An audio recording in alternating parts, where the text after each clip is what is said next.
prices rise when the government prints too much money. The 1970s were a period of steeply rising prices, or inflation. At the worst, in the late 1970s, inflation was running at 10%. That means the average price in the economy, typical price, was rising about 10% per year. The 1970s, inflation started with some shocks driven by OPEC, the Organization of Petroleum Exporting Countries. Oil prices skyrocketed, and that started inflation in the United States. Economists define inflation as a rise in the overall level of prices.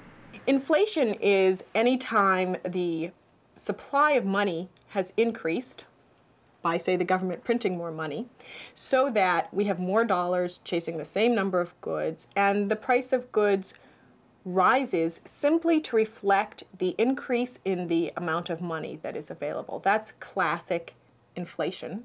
The Federal Reserve Board in the United States determines how much money is in circulation. It's very tempting to print lots of money. If you print lots of money, people temporarily feel wealthier. Politicians generally urge the Federal Reserve Board, historically have urged the Federal Reserve Board to be easy with money, to print lots of it. Why not? It doesn't cost anything to run the printing press other than a little bit of electricity and a little bit of paper. And yet it makes people feel good when the bills are floating around the country. In the long run, actually in the medium term, within months, if the Federal Reserve Board is not responsible, if it's printing too much money, then that begins pushing prices up in the economy. As money becomes more available, its value shrinks and prices rise. Once inflation starts spiraling upwards, it's hard to get it under control.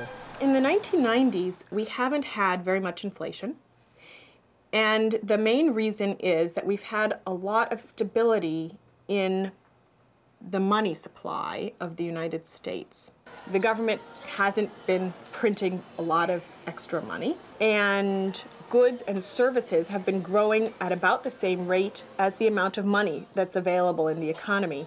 And if they grow at about the same rate, then we don't end up with very much inflation, because we never have this situation where we have too much money chasing too few goods. The slow inflation of the 90s is a result of vigilant anti-inflationary policies at the Federal Reserve.